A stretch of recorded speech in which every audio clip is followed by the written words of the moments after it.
ಅವರಿಗೆ ಮೊದಲನೇದಾಗಿ ಧನ್ಯವಾದಗಳನ್ನ ಹೇಳ್ತೀನಿ. ಯಾಕಂದರೆ ಇದು ನಮ್ಮ ಮೊದಲನೆಯ ಅಂತಾರಾಷ್ಟ್ರೀಯ ಯಾನ ಇದಾಗಿತ್ತು. ಈ ಅಂತಾರಾಷ್ಟ್ರೀಯ ಯಾನ ಹೇಗಿರುತ್ತೋ ಏನೋ ಹಲವಾರು ಆತಂಕಗಳು ತುಮುಲುಗಳು ಎಲ್ಲ ಇತ್ತು, ಕೂಡಿತ್ತು ಇದರಲ್ಲಿ.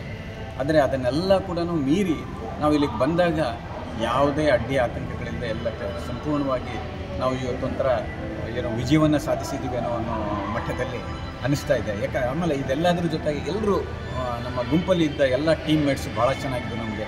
ಅಥವಾ ಬಹುಶಃ ಟೀಮ್ ಸಿಗೋದು ಅಂಥದ್ದು ಅದೃಷ್ಟ ಅನಿಸುತ್ತೆ. ಆಮೇಲೆ ಇದೆಲ್ಲದರ ಮಧ್ಯೆ ಇವರಿಗೆ ಆದಿತ್ಯ ಭಟ್ರಿಗೆ ಇರ್ತಕ್ಕಂಥ ಸಹನೆ, ಆಮೇಲೆ ಪ್ರತಿಯೊಬ್ಬರೂ ಕೂಡ ಅವರು ಆಧರಿಸೋದು, ನಗ್ನಗ್ತಾ ಏನೇ ಇದರಲ್ಲಿ ನೋವು ನಲಿವುಗಳಿಗೆ ಅವರು ಸ್ಪಂದಿಸೋದು, ಅದು ಭಾಳ ಕಷ್ಟದ ಕೆಲಸ. ಬಹುಶಃ ಅವ್ರಿಗೆ ಸಿಕ್ಕಿರ್ತಕ್ಕಂಥ ಶಿಕ್ಷಣವೇ ಆಗಿದೆ ಅಂತ ಅನಿಸುತ್ತೆ. ಅಥವಾ ಟೂರಿಸಮ್ ಇದರಲ್ಲಿ ಆಗಿರ್ತಕ್ಕಂಥ ಶಿಕ್ಷಣ ಅಷ್ಟು ಚೆನ್ನಾಗಿದ್ದಿರ್ಬೋದು. ಅದನ್ನು ಚೆನ್ನಾಗಿ ಮ್ಯಾನೇಜ್ ಮಾಡಿದ್ದಾರೆ ಇದ್ದಿದ್ರಲ್ಲಿ. ನಾವು ಬಹುಶಃ ಎಲ್ಲರೂ ಹೇಳಿದಾಗ ನಾನು ಊಟದ ಬಗ್ಗೆ ಹೇಳ್ಬೋದು. ಬಹುಶಃ ಅದು ನಾವು ನಮ್ಮ ದೇಶದಲ್ಲಾಗಿದ್ದಿದ್ರೆ ಅದನ್ನು ನಾವು ಊಟದ ಬಗ್ಗೆ ಒಂದು ಇದನ್ನು ಮಾಡಿದ್ರೆ,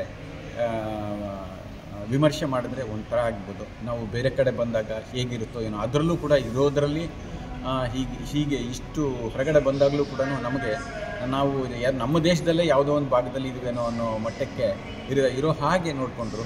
ನಿಜವಾಗ್ಲೂ ನಮಗೆ ಭಾಳ ಸಂತೋಷಕರವಾದ ಯಾನ ಇದಾಗಿತ್ತು. ನಿಮಗೆ ಅಡಿಗಾಸ್ ಯಾತ್ರಕ್ಕೆ ನಮ್ಮಿಂದ ಧನ್ಯವಾದಗಳನ್ನು ತಿಳಿಸೋದಕ್ಕೆ ನಾನು ಇಷ್ಟಪಡ್ತೀನಿ. Thank you.